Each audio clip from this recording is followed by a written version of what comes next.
Welcome back. Before we get started, make sure to subscribe to Retail Horror Stories. Hit the like button and drop a comment with where you're watching from and what time it is for you. That way, YouTube knows to keep showing you more stories like this. Now, let's begin.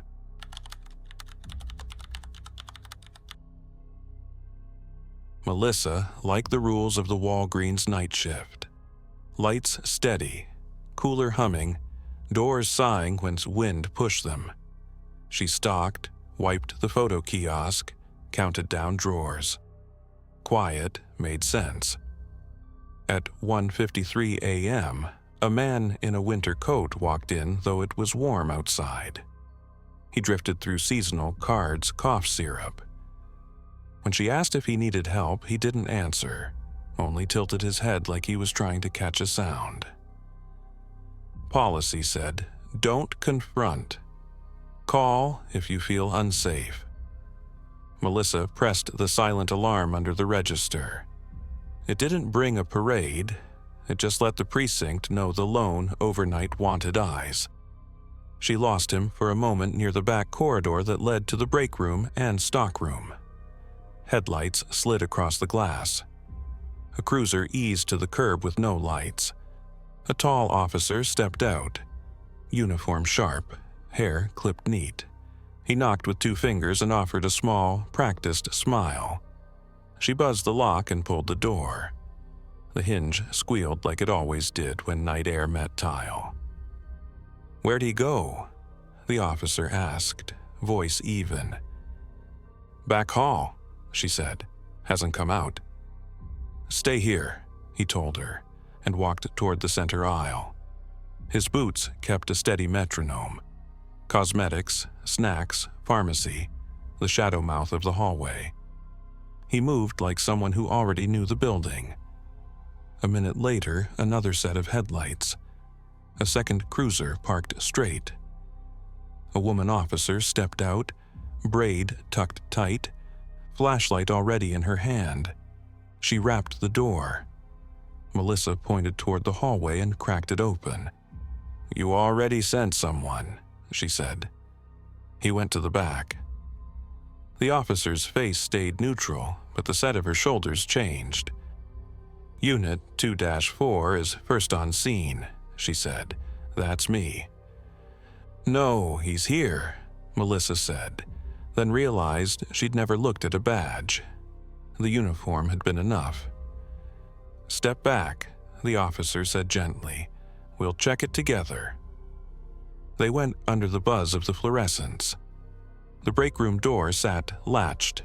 The stockroom deadbolt showed red. The officer tried the break room knob, locked. She knocked twice, crisp. "Police." "Key?" she asked. Melissa slipped it from the coil on her wrist. The break room woke to motion lights. Microwave with a note, "Clean me," taped crooked, corkboard with schedules, 2 plastic chairs, 1 cracked. No one. The stockroom push bar gave with a rubber sigh. Inside, pallets of paper towels and water made canyons. No rear exit. Footsteps sounded on tile, out front, not back here. Even, unhurried, a pace that belonged to authority. The officer held up a hand. They listened to the steps past cosmetics, pause by the blood pressure machine, continue toward the registers. "Anyone else on shift?" the officer whispered. "It's just me," Melissa said. They edged to the mouth of the hall. The store looked normal, but the air above the aisles rippled faintly as if heat shimmered where there wasn't any. The door chime pinged. The doors were closed. The officer swept her light across the entrance. Empty lot, 1 cruiser, a plastic bag skating along the curb. She tilted the beam to the security mirror in the corner. In the fisheye curve, a tall figure in navy stood in aisle 7, head tipped as if listening. The badge area drank light. "Sir," the officer called, steady. "Identify yourself." In the mirror, the figure slid a step sideways and vanished behind a gondola the mirror should have seen around. The reflection showed an empty lane. The aisle itself was empty too. They returned to the counter. Melissa scrubbed back the feeds to the first cruiser. The door camera showed her unlocking an empty night. She nodded and stepped aside for no one. The seasonal aisle stayed blank while boot sounds knocked past. The hallway cam, always soft, showed the break room door staying shut and the stockroom deadbolt never turning. The counter mic hissed like breath blown across foil. Inside the hiss, a cadence took shape. Not words she could quote, just rhythm. "Stay here," the rhythm seemed to say. The officer lifted her radio. "Control. 2-4 on scene at Ridgeview Walgreens. Any other units inside?" Control replied on the store phone instead. The beige handset rang. The officer picked up without looking away from the monitors. 2-4, we're not receiving your radio. Confirm you're on scene, a calm voice said. At the same time, the officer's shoulder mic hissed a different, calm voice, asking the same question half a beat off, like a recording layered over itself. "Lock interior doors," the officer said quietly. Melissa slid the pharmacy gate until the teeth clicked. She locked the photo lab, the office with the safe, the vitamins cage. When she returned, the aisle 7 camera had frozen for one frame on a man in navy with a face blurred like heat. The next frame was empty shelves. The temperature dropped as if the building decided it. Melissa's breath showed in the flashlight's beam. 3 polite knocks sounded at the break room door behind them. Evenly spaced, practiced. The hallway camera showed the door, latch still and seam thin. The knocks came again, patient. Backup arrived. 2 cruisers, a sergeant, radio chatter filling the store like ordinary air. The temperature eased. They swept aisles, checked the drop ceiling, opened the stockroom, traced walls with light. Melissa played the footage again for a cluster of uniforms who frowned at the same beats, the door opening for no one. The steady boot sounds the cameras refused to show. She wrote her statement at dawn. She gave notice in the afternoon. The manager didn't argue. The store kept its pattern. Doors breathed. Long in, brief pause, out. Sometimes they paused too long. Day shift heard steps from nowhere. People laughed until they didn't.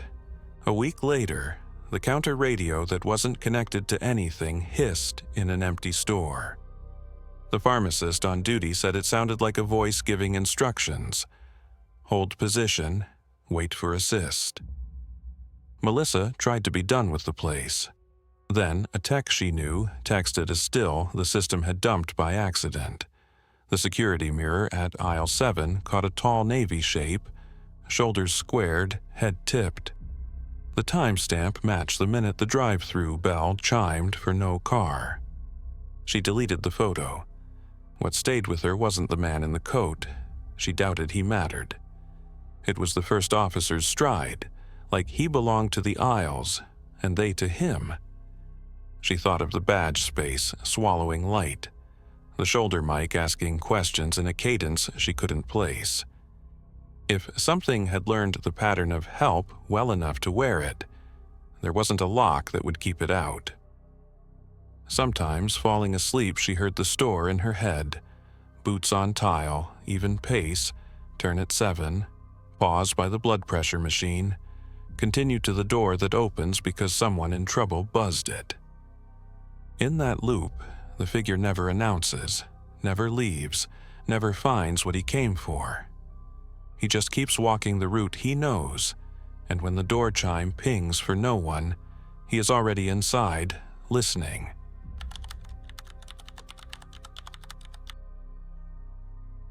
Erin always volunteered for the closing shift. Most pharmacists hated the late hours, but she liked the rhythm of it. the steady hum of the freezers, the faint scent of rubbing alcohol and shampoo mixing in the aisles, the quiet of fluorescent light. Walgreens at night felt like a world apart. No chatter, no rush, just her, the cameras, and the stock boys who left by 11. After midnight, she was the last one inside. On Thursday, she stayed later than usual, balancing inventory sheets in the pharmacy booth. The gates were pulled down across the counters, the registers had been counted, and the sliding front doors were locked. The parking lot outside glowed with the buzz of 2 sodium lights. A moth kept tapping the glass. She had just taken off her lab coat when she noticed movement on one of the black and white security feeds. At first, she thought it was a reflection. Then she leaned closer. A man in a long coat was pacing aisle 6, back and forth in front of the shelves of cough drops and thermometers. His head hung forward, and his steps made the kind of heavy rhythm you remembered from childhood homes with squeaky floors. Erin squinted at the screen, and her chest tightened. It was Ryan, her ex.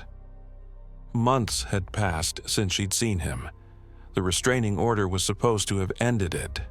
After the late-night calls, the threats on voicemail, the times he parked outside her apartment until dawn, he wasn't supposed to be anywhere near her, and yet there he was, inside her locked Walgreens, walking the aisles as if he belonged there. Erin's pulse thudded in her ears. She glanced at the entrance.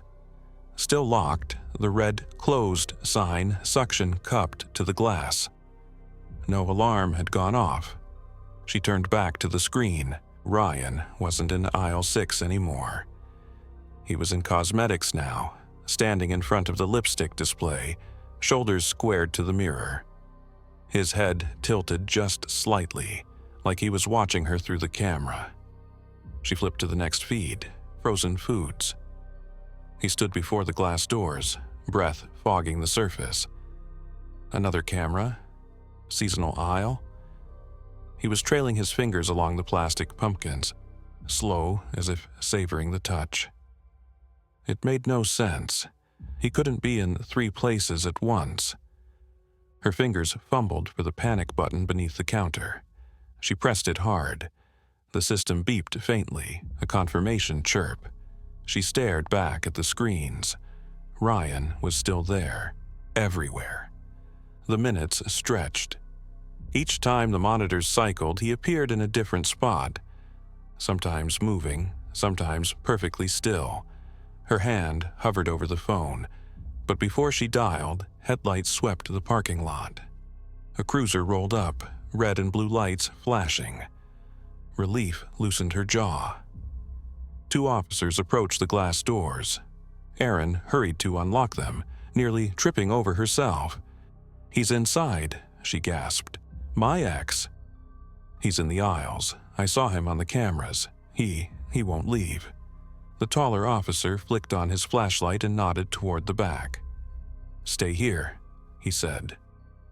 The second officer went down the opposite aisle. Erin kept her eyes glued to the monitors. Her ex appeared again in cough drops, pacing. Then frozen foods. Then cosmetics. Always a half a step ahead of the cameras. The officers moved in careful sweeps, lights cutting across the shelves, radios hissing with static. 10 minutes later they returned, both looking puzzled. "Nobody's here," the shorter one said. Erin pointed wildly at the screens. "He is. Look, watch." She rewound the footage. On playback, she was alone, sitting at the counter flipping papers, glancing up at nothing. The aisles were empty. No pacing man. No one breathing on freezer doors. No hands trailing across seasonal decor. "That's not right," she whispered. "Long shifts can mess with you," the taller officer said softly. "You're tired." Shadows play tricks. but then his voice faltered. He was looking at the live feed. A tall figure stood at the far end of aisle 6, motionless, shoulders hunched, head tilted. The officer raised his radio. Possible suspect on camera, moving to intercept. The screen flickered. The aisle was empty again. Erin gripped the counter until her nails bent back. "You saw him. Tell me you saw him."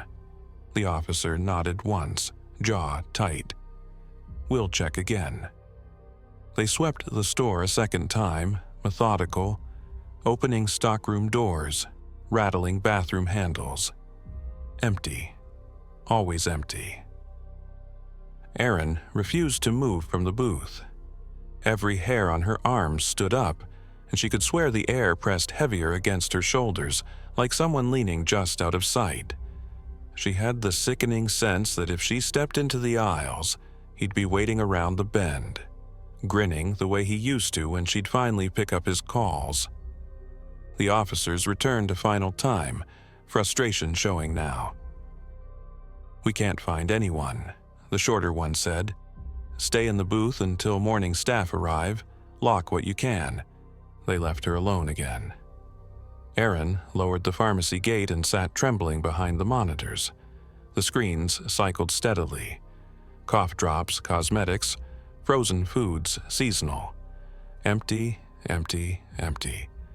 But when the feeds glitched for a fraction of a second, she swore she still saw him, pacing, staring, waiting. She called out of her next night shift. Then, the next week, she put in her notice. She told the manager she couldn't work overnights anymore. She never explained why, but the staff still whispered about her ex. Techs said they sometimes saw a man in a coat at the edge of the aisles when they were closing. Others said they heard someone breathing on the freezers when they stocked at dawn. No alarms ever went off. No locks were broken. But the cameras would freeze on static now and then, flashing a frame of a hunched figure leaning toward the lens. Erin never went back to that store. She told herself it had only been stress, exhaustion, shadows. But some nights, long after she moved across town, her phone still buzzed with blocked calls. And in the silence that followed, she thought she could hear the faint hiss of a man's breath fogging up glass. Jared learned to hate the freezer aisle before he learned all the managers' names. It wasn't only the noise, the compressors droning like an enormous refrigerator breathing in his ear. It was how the glass warped whatever stood in front of it. Under the fluorescence, his reflection looked a little too long in the limbs, a little too washed out, like the doors were showing him what he'd turn into if he stayed forever. He was 19, 3 weeks into a midnight to 6 shift. Walgreens slept with its eyes open, doors locked, coolers humming, the pharmacy fridge ticking behind its grate. Jared walked the aisles with a pricing gun and a stack of yellow tags, checking expiration dates, lining up boxes so every label faced forward. At 3:11 a.m., he knelt to slide a sale tag beneath a family bag of nuggets. Something scraped inside the freezer, not a harmless pop, but a thin, slow drag, like a nail down a metal ruler. The sound moved. Scrape, scrape, following the seam where the glass met the frame. He put his palm to the glass. Cold numbness leaked through the seal. Beyond his hand, behind the fog, a shape clung to the interior wall, folded like a spider, elbows and knees bent the wrong way. A head turned. 2 pale, lidless eyes opened, not glowing, just there. The pricing gun slipped and cracked against tile. Long fingers came down the glass from the inside, 5, then 6, leaving thin streaks that didn't evaporate like condensation. The nails scraped lightly as if testing. Jared ran. Sneakers chattered on floor wax. He landed behind the pharmacy counter and mashed the panic button. A cruiser rolled up minutes later. The officer swept his light along the doors and gave Jared a patient look. "Animals get into duck chases," he said. "They scratch."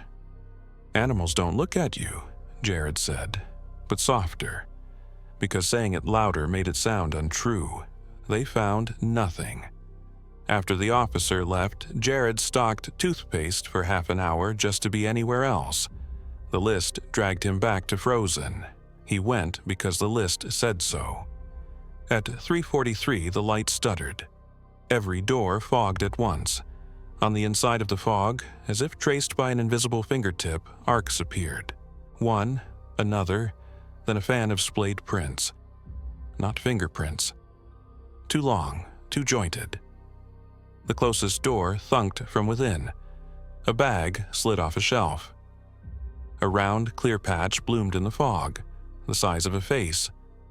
Something pressed there, features flattened by glass, pale, pebbled eyes, a lipless, almost mouth that flexed without opening. He backed away and ducked behind the photo rack, listening. The scrape resumed, a slow tour across panes, past ice cream, past pizzas, pausing where the door chime counter was. The chime pinged once, as if someone entered. No one had. He went to the office and pulled feeds. On screen, he watched himself kneel, flinch, flee. His hand pressed to ordinary glass. No shapes, no prints, just Jared scaring Jared. Sleep deprivation, he told himself. New job nerves. The officer's animal story hung there if he wanted it. He wanted it badly enough to keep working. The next night, he asked to stock Piper goods. The lead chuckled and handed him a list that sent him to Frozen by 2. "If you're spooked," the lead said, "take the radio." At 2:57, the radio's music cut off. It hissed like someone breathing directly into the grill. A whisper rode the static. Closer. He set the radio on an end cap as if it were hot. The fog was forming inside the cases again, rolling pane to pane. When it reached the door nearest him, it sharpened for a heartbeat into a handprint. The nails bent back and then flexed forward, as if testing the barrier. The door gave a small suction pop. He grabbed the handle and yanked it shut. Pressure leaned from the other side, patient and steady. His fingers went numb. He shoved his shoulder against the glass until the magnetic strip kissed home. The pressure eased, then returned. A slow lean, as if a forehead rested opposite his. "Don't," he said absurdly to a door. The pressure let go. The fog rolled on. On his 5th night, he decided to quit, finish the shift, and never come back. At 3:29, all the doors banged at once. Not loud so much as final. One synchronized strike that made the aisle tremble. Lights flickered. The compressor hum cut for a beat and returned a half-tone higher, teeth aching. In the stutter of dark, he saw silhouettes in every case. Not one thing repeated, but many. Some crouched, some upside down along the interior ceiling. Some flattened, like they had learned to live between the glass and the cold. Every face turned toward him at once. The light steadied. The glass was clean. 3 cases down, a ruptured bag of peas lay like a small green avalanche. The radio hissed from 2 aisles away, a finger on its grill. The whisper came again, not English, not words, but shaped like a question. Jared set the pricing gun on the floor because his fingers wouldn't work. He walked out through the stock hall and pushed the steel door to the loading bay. Night air felt thin, plasticky, like freezer air. He stood there with his palms on his knees until the freight truck backed in and the driver asked if he was okay. He lied and said his sugar was low. He didn't clock out. He let the manager's number ring. He told himself daylight would rinse the fear away. It didn't. Sounds followed him. When his apartment's AC kicks on, there's a thin, precise scrape before the fan starts. It could be a belt, it could be a vent, it could be memory, running on habit. He never puts his palm to the window. He doesn't want to feel cold leaking through, and imagine a forehead resting on the other side, eyes level with his, waiting to see if he'll look back. He left a note on a receipt spike. Sorry, can't, and tucked his badge beneath it. At 3:17, he walked to the front doors he wasn't supposed to open after hours, keyed in the override, and stepped into the parking lot. The doors breathed shut behind him. He didn't look back through the glass. He thought leaving would end it. Months later, a former co-worker texted a still. The system saved during a power hiccup. A single frame of a case mid-fog. A pale oval pressed against the glass from inside, not quite a face, and a hand next to it with splayed fingers too wide. The timestamp read 3:11. The aisle number was his. He deleted the photo, cleared the deleted folder, and turned his phone face down. That night, the AC scraped before it started. He lay awake and made a new rule. No mirrors after 3, no windows, no fridge door held open long enough for frost to creep. It felt superstitious and somehow like the only kind of lock that might hold.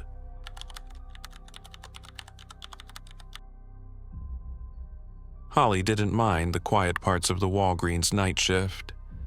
The hum of the refrigerators steadied her, and the faint perfume of shampoo mixed with rubbing alcohol made the air feel clean. After midnight, the store was a bright box in a dark lot, and the pharmacy booth was her island. She kept the hours straight with a ritual. Refill queue, narc log, temperature check, pill counter, gate latch, repeat. At 3:07 a.m., the drive-through buzzer chimed. She flinched. The lane almost never pinged after 3. She rolled the drawer out, rehearsing the line about calling the prescriber in the morning. The camera above the window showed an empty lane under a buzzing floodlight. No headlights, no car. Then the intercom caught a voice, dry as paper. "Pick up for Jacobs." Her stomach tightened. Mark Jacobs had a file that made her careful. Chronic back pain, short fills, early refills, insurance notes, lost pills. The ready bin held a bag with his name, a stapled, copay circled in blue. She did not remember preparing it tonight. She set the bag in the drawer anyway. 43 even, she said, listening for an engine. The camera showed the same empty lane. Silence. Then, "I already showed you." The words seemed to come from the glass itself, not the speaker. Holly snatched the bag back and slammed the drawer. She locked the booth without thinking, heart punching at her ribs. The buzzer chimed again, softer, like a finger laid against the button and held there. She called dispatch. A patrol car rolled through the lot 12 minutes later. The officer stood with her at the monitor while she scrubbed back the feed. On screen, she watched herself slide the drawer out to no one, nod, reach, withdraw the bag, and close up. The lane did not change. "Long nights mess with people," the officer said, not unkind. "If he comes back, call us." The next morning, the manager stopped her at the time clock with a folded newspaper. Obituaries. A man at a lake, squinting into weak sun. "You had this patient, right?" he said. "Car wreck Monday." Her mouth dried. Monday. 2 days before that voice at the window. She called out that night, then came back the next. At 3:12, the buzzer chimed again. The lane camera showed empty concrete. On the counter beside her elbow sat a bag she hadn't pulled, the staple freshly crimped. The label read Jacobs, Mark, in neat black letters. "Refill," the speaker said, as if continuing a conversation she had started. Holly did not roll the drawer out. She locked the booth and waited the hours out with the lights dimmed. At dawn, the bag was gone. Rumor spread. Night people whispered about the 3 o'clock ring. Some said the lane glass fogged with a breath circle and cleared. A tech named Sivan claimed the label changed one night to Sivan L and refused to stand near the window. Holly kept working. She taped a note above the phone. If the buzzer rings at 3, do not open the drawer. It made her feel foolish and a little safer.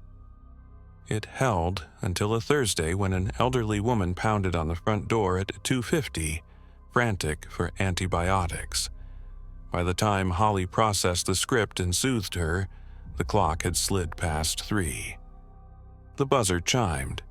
She was still in motion and rolled the drawer out before fear caught up. The bag was already in the tray. Cold bled from the paper. The staple was crisp, recently pressed. The intercom whispered, "You have it." She looked at the lane. Empty concrete, buzzing light, a moth pinwheeling at the camera. The drawer waited between worlds. "I need ID," she said. "Insurance." Silence stretched. The speaker hissed. Then, almost kindly, "I already showed you." She pulled the bag back and shut everything down. The phone rang once. It was the officer from the first night asking if anything had happened. She wanted to say, "Come stand here at 3 and listen," but the words felt small. The next day she hunted the profile. The system said Jacobs had 1 uncollected fill. The adjudication timestamp matched the minute the buzzer first chimed. Her initials sat in the corner of the screen, a digital fingerprint she didn't remember leaving. The pattern kept finding her.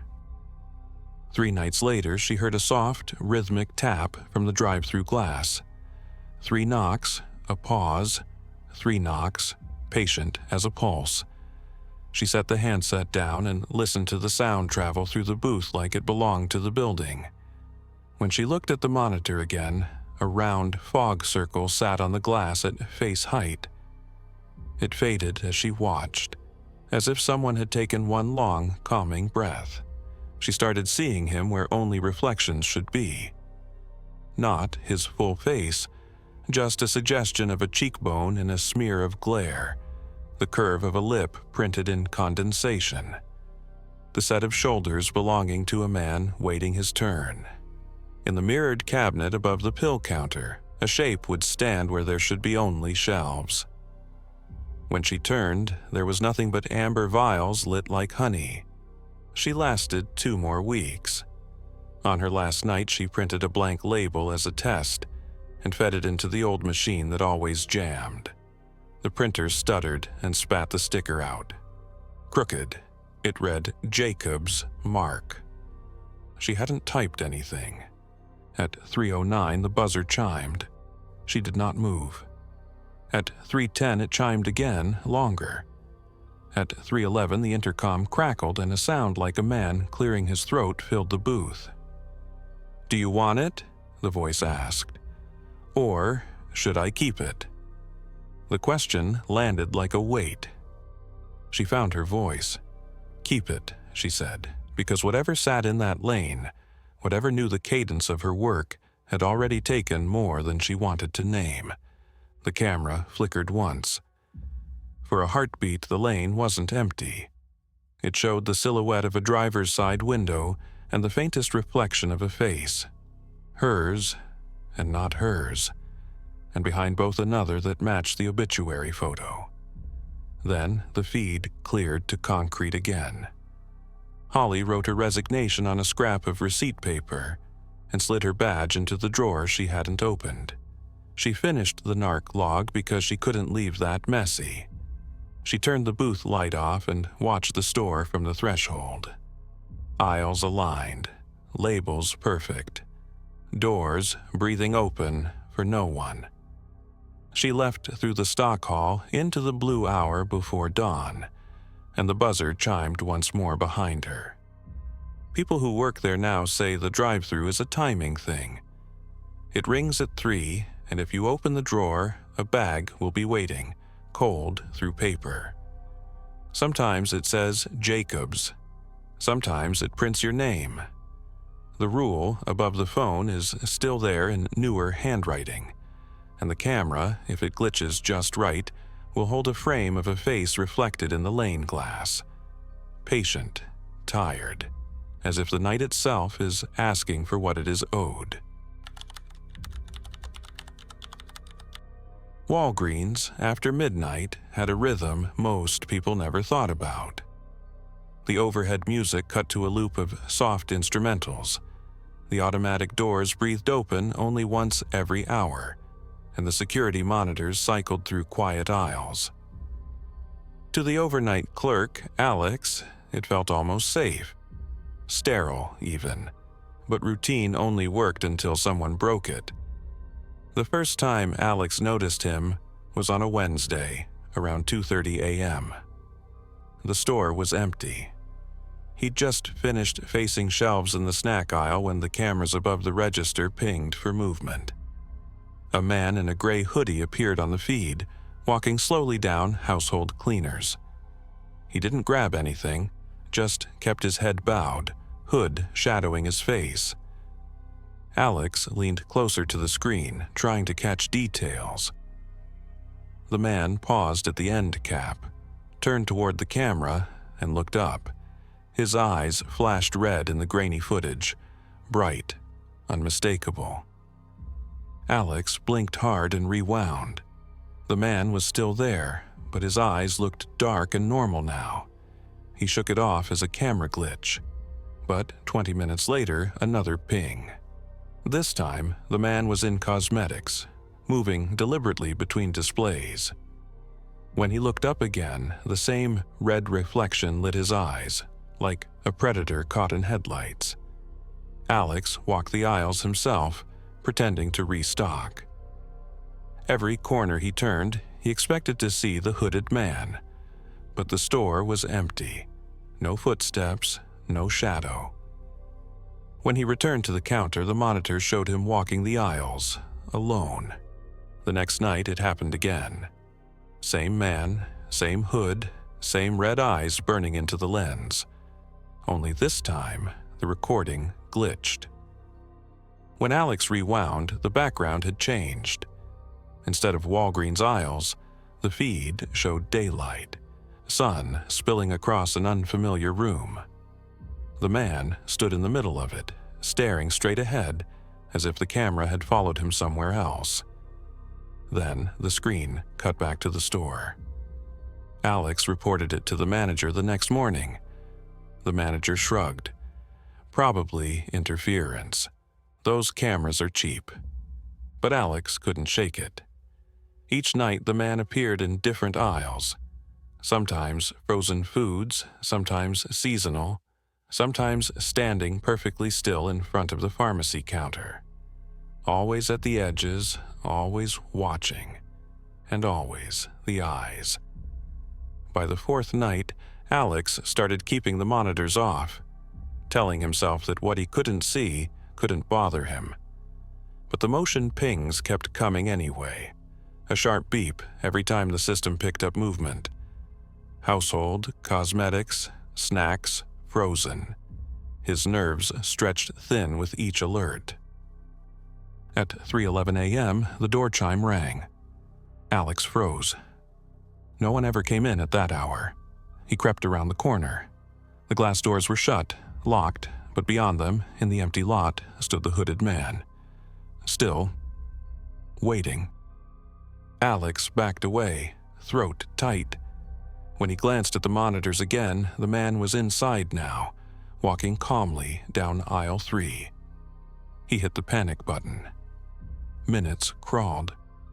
Finally, headlights cut across the lot. 2 officers entered, flashlight sweeping. "You call in a trespasser?" one asked. Alex nodded hard. "He's here." Hoodie, red eyes. He was on the cameras. The officers checked every aisle, every corner, even the stockroom. Nothing. They came back, shaking their heads. "Store's clear," the taller one said. Alex pointed at the screens. "Look." The live feed showed the man in frozen foods, hood pulled low. Both officers leaned in. The figure stared at the camera, eyes glowing red. "What the hell?" the shorter officer muttered. He grabbed his radio. The screen flickered once and the aisle was empty again. They swept the store again. Still nothing. "Might be a camera error," the taller officer said, though his voice lacked conviction. They told Alex to stay put, to call again if it escalated, and left. The store fell quiet again. Too quiet. At 3:40, the lights flickered. All monitors went black for a second, then came back. Every camera showed the same thing: the hooded man standing in front of the register where Alex sat, eyes red like coals. Alex spun around. The store was empty. The air felt thick, charged, like before a storm. When he turned back, the monitors showed only himself, pale and shaking behind the counter. The next morning, he quit. Walked out mid-shift and never went back. Other employees picked up the story quick. Night cashiers said the cameras sometimes flashed with images of a hooded man, always just before the power flickered. Stalkers swore they saw eyes glowing red in the mirrors that hung over the aisles. And one night, manager told a new hire flatly, "If you see him, don't look straight at the monitor." He looks back. No one knows if the man ever existed. Maybe it's a glitch, maybe a ghost, maybe something worse. But every now and then, around 3 a.m., the monitors flash, and a hooded figure appears, eyes burning red, as if waiting for someone to open the doors and let him in.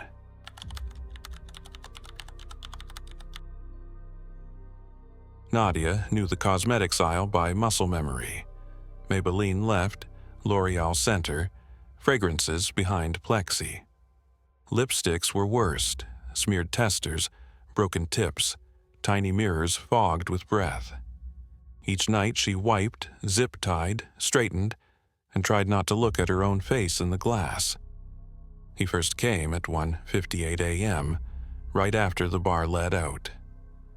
Cheap windbreaker, gray cap, eyes down. He went straight to lipsticks, chose Revlon Super Lustrous 740, certainly red, paid cash exact. He did it again the next night, and the next. On the fourth night, he added black liquid liner. "Anything else?" Nadia asked, because the script said to. "Just that," he said. The voice was thin, like an old speaker, and he never met her eyes. His hands were too clean, no calluses. He came 7 nights in a row, always 145 to 210, always lipstick and liner, sometimes setting powder. Once a wedge sponge he held like a tool he'd only seen in pictures. On his way out, he stopped at the end cap mirror and stood too close, brim low, mouth still. He didn't put anything on. He pressed his palm to his cheek and smoothed invisible product from jaw to throat, careful and thorough, then left with his bag swinging neat at his side. Mike, the overnight lead, shrugged when she told him. "At least he pays." Tweakers steal eyelashes. "I don't like him," Nadia said. "He's waiting for a cue." The cameras didn't help. On the front monitor, he was a gray cap moving through mirrors, a hand lifting a red tube, a white receipt. When he looked up, his face pixelated wrong for a frame. Eyes dark, then too bright, then nothing. The DVR skipped a timestamp. Nadia told herself it was the hard drive, not the air. Saturday, a woman returned 740. Certainly red. Wrong shade, embarrassed smile. The bullet was blunted. Nadia slid it into defects with the label turned down, a superstition she didn't admit. That night, the man stood longer at the mirror, palm smoothing cheek, jaw, throat. When he finished, he bought the same items and left. Wind pushed trash across the lot. A cart squealed. The narrow strip between Walgreens and the shuttered laundromat breathed cold when she opened the side door with bathroom bags. The motion light clicked on.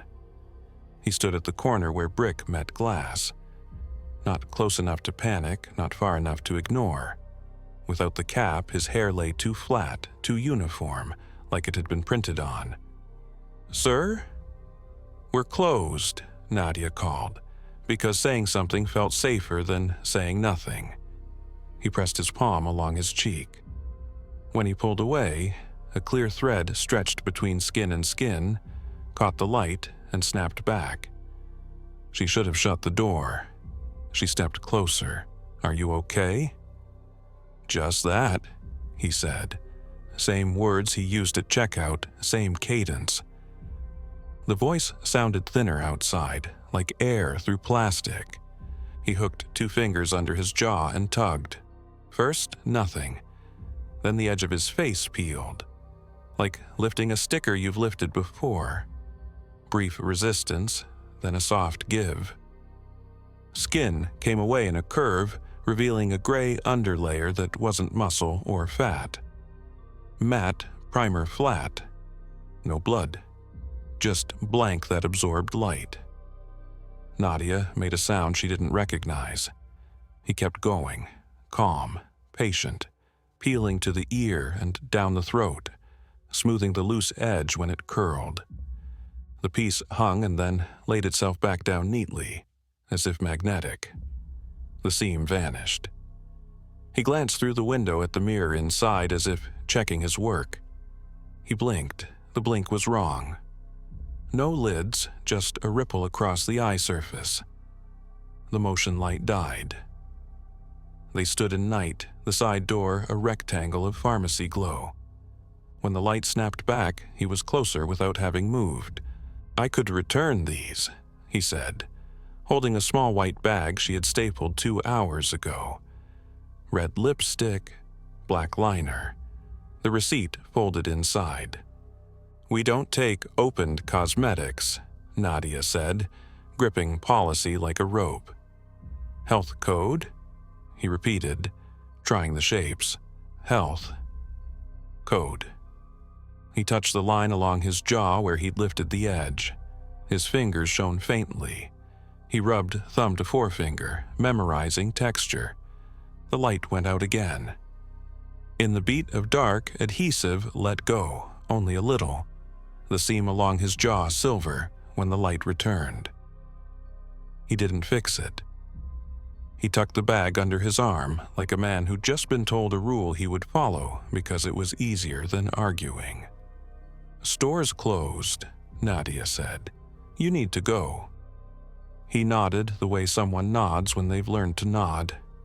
He turned toward the lot. The squeal of the stray cartwheel cut the night. He listened, then walked away at a pace that never varied.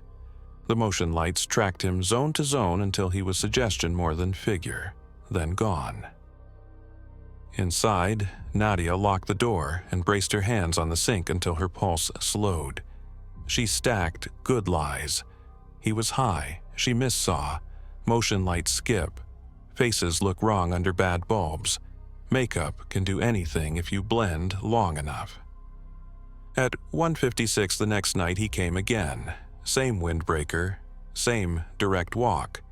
He set 740 certainly red back and chose 715 loved that pink, as if the line had moved. He added a wedge sponge. At the mirror he smoothed his palm along his cheek once, twice, like smoothing air. At the register he glanced at the taped sign, "No returns on opened cosmetics." The face attempted a smile, the mouth curving to the correct place and stopping.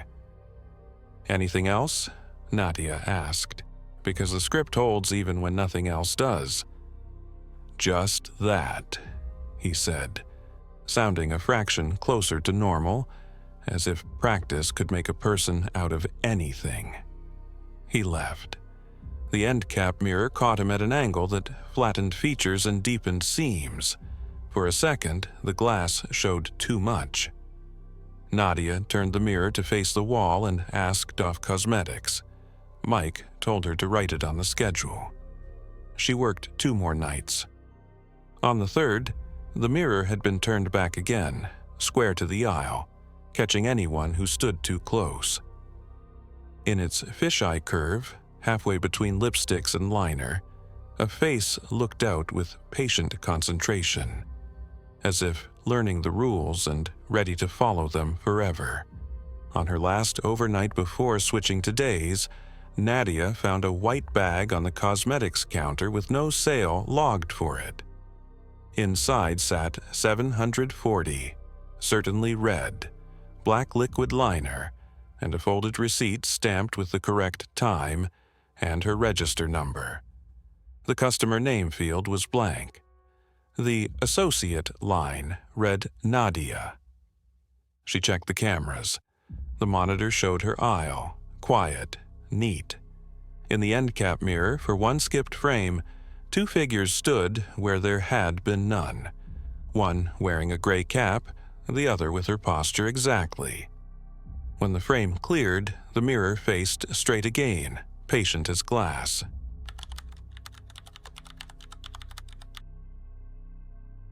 Mara didn't like the vitamin aisle because everything rattled. Brush one bottle, and the far end answered with a polite clatter, like the shelf had a throat. She was a shift lead, not supposed to be stocking, but the late truck left caplets and gummies in a sad pyramid. After 1 a.m., straight rows felt like fixing the world. At 1:42 a.m., a guy in paint-splotched jeans asked for magnesium and melatonin. Mara pointed him to aisle 8 and kept lining labels. The store hummed. Coolers, lights, the photo printer clearing its throat. His cart ticked over a cracked tile and stopped. Ma'am?" he called, low. He was crouched by the bottom shelf, reaching. "Think something fell under? Do you have one of those grabbers?" Mara fetched the little aluminum reacher with the rubber beak and knelt. Dust, a fallen price tag, the glimmer of a gel cap. The toe kick gap was 3 inches tall, room for dust and bad decisions only. She slid the grabber in and squeezed. The gel cap scooted, then stuck like a magnet had found it. Something reached back.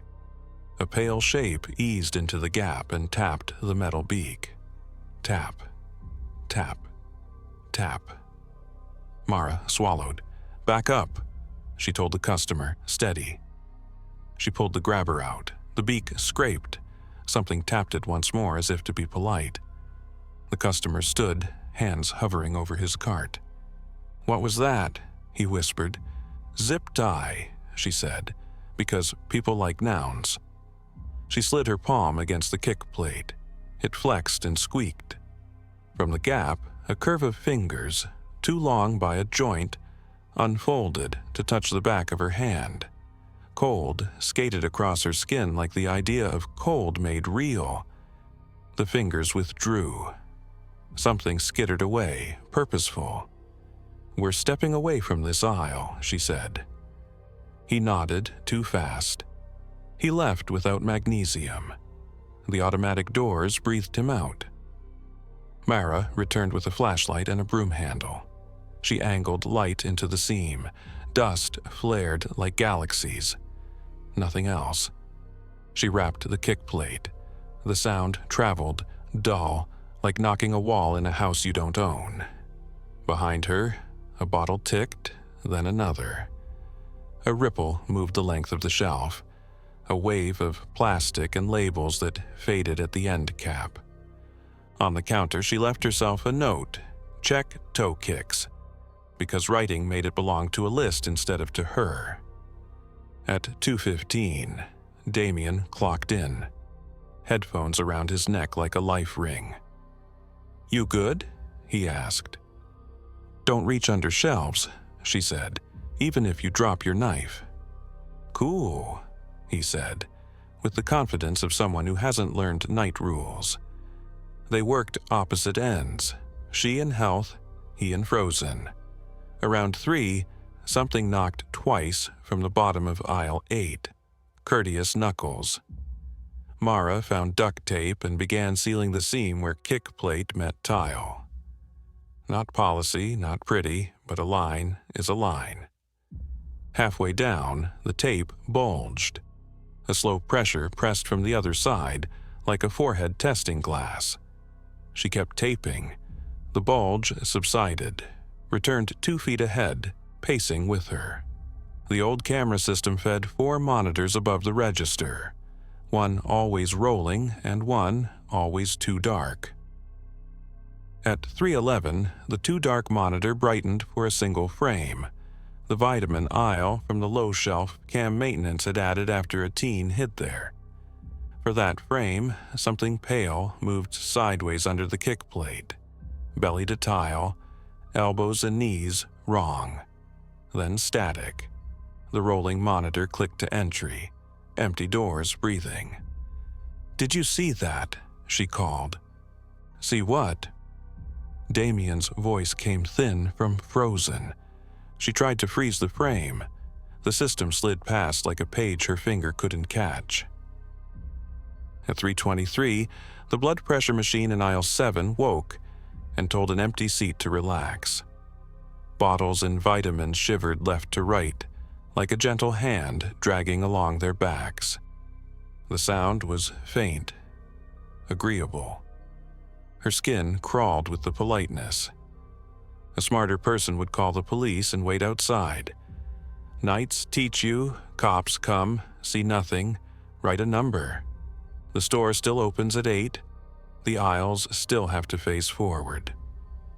She finished the tape, left a day shift note about a pest issue, and told them not to pry kick plates. In the back, she found the old triangle dinner bell a manager once used for morale, and set it on the floor at the start of the aisle. If something bumped it, the ring would mean she hadn't imagined the knocking. At 3:41, the bell chimed once. Not knocked over, brushed. Mara slid her phone under the shelf with the camera on and hit record. The view turned into a crawlspace of concrete dust and dropped tags. 6 seconds. In the 7th, dust rippled as if a breath pushed it. Something pale flattened into frame like a hand learning to be a hand. It flexed, almost fingers, then flowed away, joints bending like they'd been assembled wrong. Her phone buzzed with low battery. On replay, there was only flashlight haze and the rectangle of light. The ripple was gone. The bell sat patient. At 4, the tape lifted with a slow peel, then laid back down as if reconsidering, every few feet for 20 minutes. At the end cap, it stopped. The last bottle edged forward and settled again like a thought put away. The store opened at 8. Day shift arrived loud with coffee. Mara stayed to walk the assistant manager through the note. "It's an animal," she said. "We'll call someone." She made the call, used words like pest and safe and infants. No one called back. By noon, she was in bed, phone face down. At 2, there was a text from Damien, vid from morning cam Lowell. The shelf cam showed a woman kneeling for B12. As she reached, a pale shape unfurled from the kick plate and curled around her fingers the way a cat snakes an ankle. She snatched her hand back and laughed at herself. The frame jumped, the shape was gone. Mara typed, "Don't put your hands under," and deleted it. She typed, "Tape stays." She typed, "Call me if you hear a bell." She sent none of it. That night she brought more tape and a yardstick. She slid the stick along the seam and felt pressure, a polite resistance, as if 2 fingertips pressed through a wall. She pressed back and lifted the stick before anything pressed harder. "No one says monster to day shift."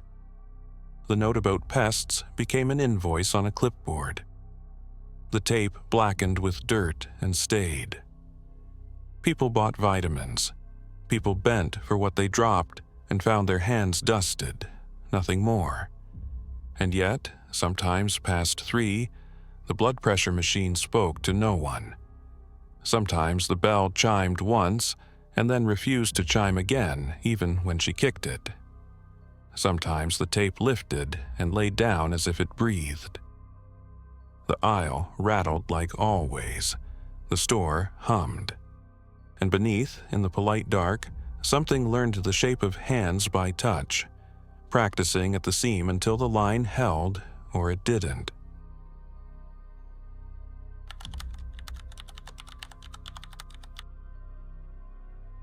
The calls always came in clusters, but the one that made Lena hate telephones landed at 2:58 a.m., just as she finished the cash drop and keyed the safe. Walgreens sat like a lit aquarium. The lot outside was empty except for a cart with a screaming wheel. The store had been quiet for an hour. The beige landline rang. She let the first ring mark the timestamp, then picked up. "Walgreens, this is Lena." "Pharmacy, please," a woman said, clipped, tired. Monitors and quick voices breathed behind her. Hospital noise. "Pharmacy's closed," Lena said. "I can—" "ER nurse at St. Gertrude's," the woman cut in. "We've got a Mark Whitcomb in trauma. He's asking if his refill is ready. Can you confirm any controlled fill in the last 48? The name snagged, a repeat patient who made Tex nervous. "Let me check," Lena said, setting the handset gently so the cord wouldn't yank it down. She logged into the green-on-black dinosaur the pharmacists swore was faster than any GUI. No active fills. Patient search. Whitcomb, Mark. Hydromorphone, last picked up a week ago, no open refills. Insurance notes like potholes. She pressed the handset back to her ear. "Last fill 7 days ago, no refills. We can call the prescriber at 8. A different voice spoke, not the nurse's, too deep, too close to the mic. "It's ready," the voice said. "You stapled it." Lena flinched. "Excuse me?" The nurse returned. "What was that?" "Nothing," Lena lied. "We don't have anything ready." A pause. The nurse exhaled. "Copy, thank you." The line went dead. Lena stared at the terminal. On the counter beside a drift of pill dust, a paper bag sat neatly stapled. Her initials were on the top in blue. Whitcomb, Mark, typed clear on the label. She reached for it like it might be hot. Cold bled through the paper. She lifted the staple with her nail. Inside, a hydromorphone vial and folded leaflet. The vial's label carried her credentials. The adjudication time read 2:51 a.m. She had been at the safe at 2:51. The terminal had showed no claim a minute ago. She refreshed. The fill was there now, as if it had always been. The drive-through buzzer chimed. It was 3:03. The lane camera showed concrete under a buzzing floodlight. No car. She slid the drawer out anyway because muscle memory can outrun sense. The night pressed against the glass. The intercom clicked. "Pick up," a man said, voice hoarse, a throat scraped by gravel. "Whitcomb." "We don't release at night," Lena said. "Come back at 8. "Already showed you," the intercom said. She shut the drawer, locked the window, killed the booth light, and stood in the dark, every nerve lit. On the counter, the bag waited. When she opened the booth door, the front doors sighed as if someone had left. She didn't call the police. She carried the bag to the office, set it on the desk, wrote "destroy" in a M, adverse fill, then crossed it out because none of this fit procedure. She put the bag back under the camera. At 3:17, the landline rang again. Walgreens, she said, braced. St. Gertrude's, a man said. We need to confirm if Whitcomb had a current script on file. You just called, Lena said. No, he said slowly. We're calling now. We've been coding him for 12 minutes. The lights felt like pressure on her skull. I'm sorry, she said. He's gone, the man said, not cruel, not kind. They both stayed on the line a second too long, then hung up. She printed the fill screen, stapled it to a note for the pharmacist about a ghost claim, and left the bag sealed on the counter. She walked the aisles because motion helps fear. In vitamins, a ripple of rattling moved and stilled. She told herself it was the air system. At 4:12, the drive-through camera flickered. For one frame, the lane held the side of a car window, a face smeared in glass, a hospital bracelet catching light. The next frame was concrete and moth. Day crew found her at 6 with her head on her arms. She told the pharmacist everything. He destroyed the bag. The system kept the adjudication. For a week, nothing happened except that the buzzer chimed at 3:03 and 3:17. When she answered, the lane was empty. When she didn't, the phone rang with no one on the line. On the 7th night, a new bag appeared at 2:51 with her initials in blue. The label said Whitcomb, Mark. She hadn't logged in. She tried to quit. The manager talked hours and benefits until the numbers sounded like rain. She stayed because rent is a kind of weather. She taped a sign above the phone.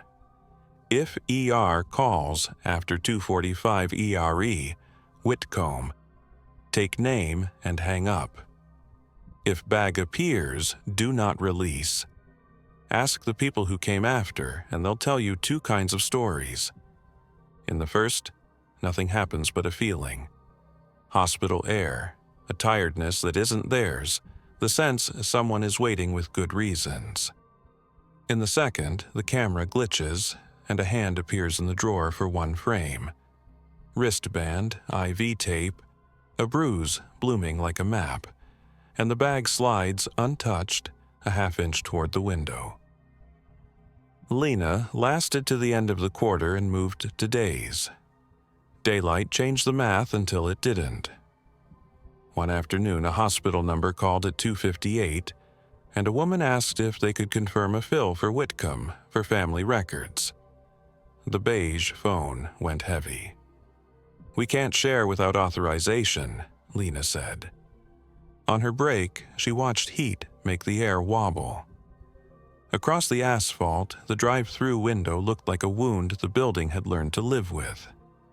She almost walked over and opened it. She didn't. Her last night as a closer, covering for a sick cashier, the buzzer chimed at 3:03 and the landline rang at 3:17. She let them do what they wanted.